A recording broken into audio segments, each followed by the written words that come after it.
ভিজে গেছে, কথা শোনো, খুব সুন্দর করে কথা শোনো। কি বলছে দেখো স্যার ম্যামরা কি বলছে শোনো। এই যে বাড়ি যাবো তো, দাঁড়া এটা শুনে নি। যাবো তো, ওঠো ওঠো ওঠো।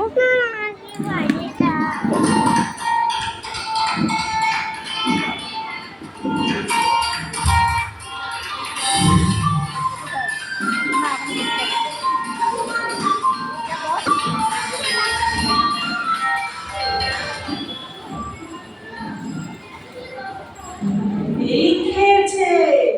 আরে কি হলো, বেড়ালে কি দুধ খেয়েছে? না গো, সর্বনাশ হয়েছে। মা আসছেন। কোন মা?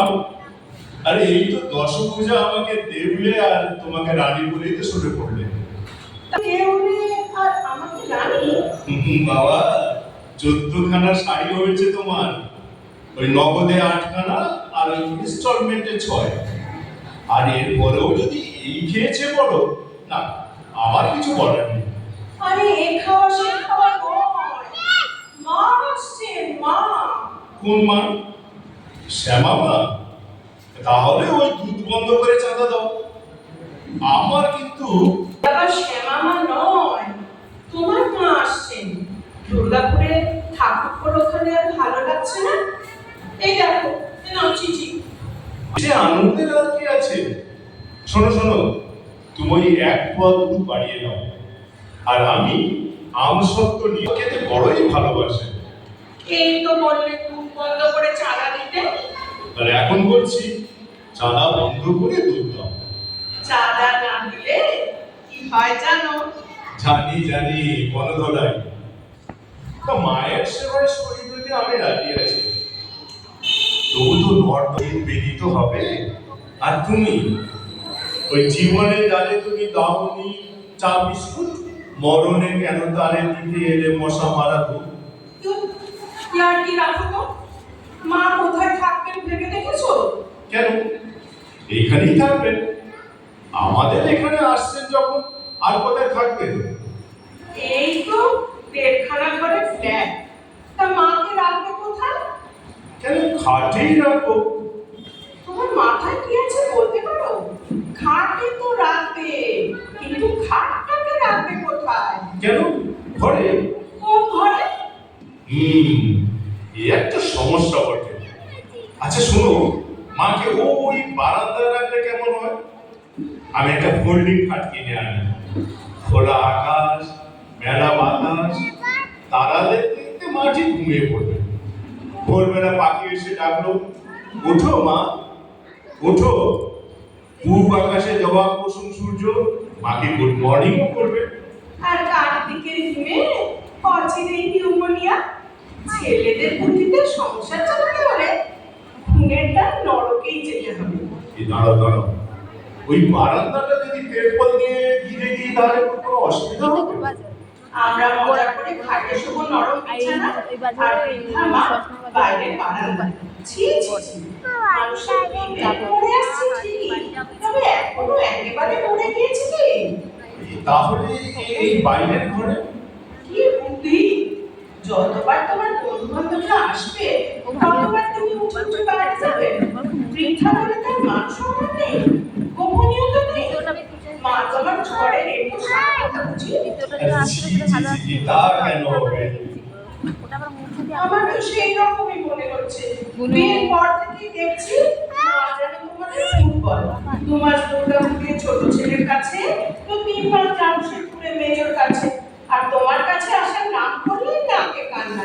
আমার ছোট ট্যাগ, 1.5খানা মাত্র ঘর, ভাগের মা গঙ্গা পেতে হয়। মা আগে না তোমাদের বউ আগে? কেন মা আগে? পূজার আগে কি দিয়েছো শুনি? 1খানা থান দিয়েছি। দাম কত? ওই 50-55 হবে।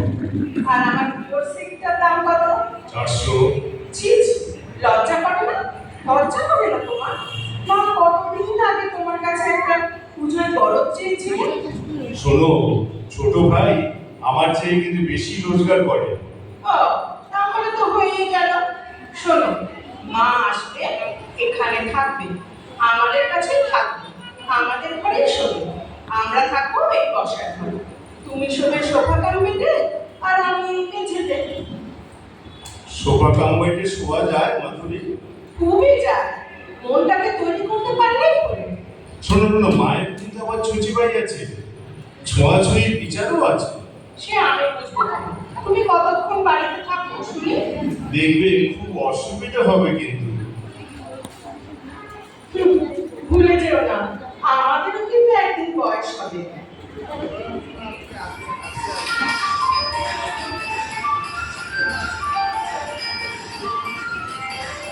মাধুরী, মাধুরী, বলো কি হলো আবার?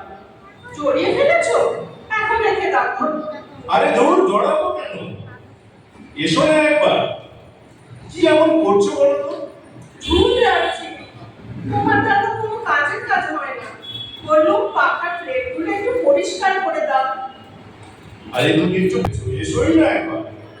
বলো বলো বলো, বাড়াবাড়ি কি দেখবে? শোবার ঘরটাকে কি করে রেখেছো দেখেছো?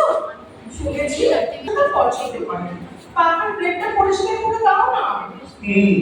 ওই ফুল স্পিডে চালিয়ে রাখো কিছুক্ষণ পাখাটাকে, সব ধুলো উড়ে যাবে আপসে। ডাক্তার ছলের অভাব হয় না। হ্যাঁ, তোমাকে কিচ্ছুটি করতে হবে না, তুমি বসে বসে ন্যাচ না। শোনো, ওই ন্যাচ থাকলে না এক লাফে চেয়ার লাগিয়ে উঠে আমি প্লেট পরিষ্কার করে দিত।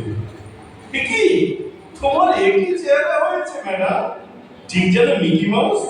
র‍্যাটের স্ত্রী তো মাউসই হবে, কাজের নামে অষ্টরম্ভা, বচনের ঝুট। কি বলবে বল, আমার কিন্তু অনেক কাজ আছে। শোনো না, ওই আমাদের মশারিটা যদি মাকে দাও তাহলে আমাদের তো আরো দুটো মশারি কিনতে হয়। মানে মানে একটা তোমার একটা আমার, আর তোমার আমার বিছানা তো আলাদা হয়ে যাচ্ছে। হ্যাঁ, তা তো যাচ্ছে, তা কিনে আনো দুটো মশারি। দুটো মশারি দাম জানো?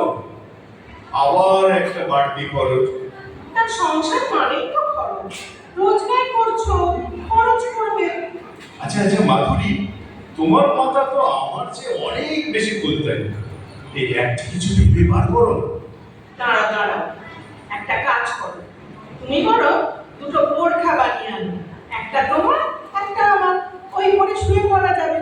না না, পা দুটোতে বেরিয়ে থাকবে। পা দুটো কেরোসিন তেলে চুপিয়ে নিলেই হলো। বাবুর সামনে দিয়ে ঝুঁচ বলে না, পেছন দিক দিয়ে হাতে বেরিয়ে যাবে। দিনে ক প্যাকেট সিগারেট করে শুনি। যাও, মশারির ব্যবস্থা করো আগে, আমার কিন্তু ভালো লাগছে না। আচ্ছা, আমরা যদি পা থেকে মাথা পর্যন্ত চাদর মুড়ি দিয়ে শুই আর পাখাটা ফুল স্পিডে চালিয়ে রাখি, বিশ্বাস করো আমার না কি করে না। আচ্ছা মাধুরী, এই মশারি ভাড়ায় পাওয়া যায়? আহা, ছেলের কাছে মা আসছে, এসব ভ্যানচারা শুনলে তিনি কাশিমাসি উঠে চাইবেন। শোনো, আমার কিছু টাকা জমেছে। এই কার পকেট মেরে? মেয়েরা তোমাকে দুটো জানে, তাই মাছে থাকলেও মাছ খাচ্ছে। ওই বিছানায় পোশাকের তলায় আছে, যাও যাও নিয়ে নাও। আর শোনো, মার জন্য কিন্তু একটু ভালো জর্দা আনবে, মা কিন্তু জর্দা খাবে।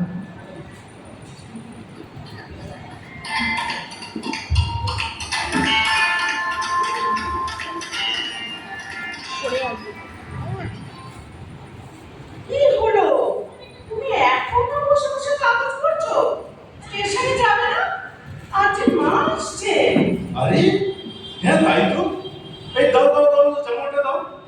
আর তো বেশি সময় নেই, মায়ের জন্য গঙ্গা জল আনিয়ে রেখেছো তো? একটু দুধ বেশি নিয়েছো তো? আমার কাজ আমি ঠিকই করেছি, তোমার কাজ তুমি করো তো। এই বাবার ছবিটা না একটু মুছে টুচে রেখো। আরে বাবা হ্যাঁ রে বাবা হ্যাঁ।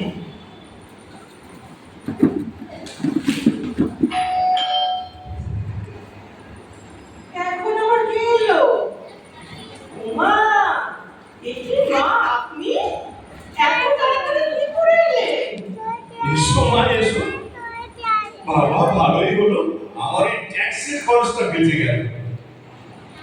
তাহলে এবার তাহলে যাই, একটা মশারি কিনে আনি গোড়া বাজার থেকে। তাহলে আগে বল।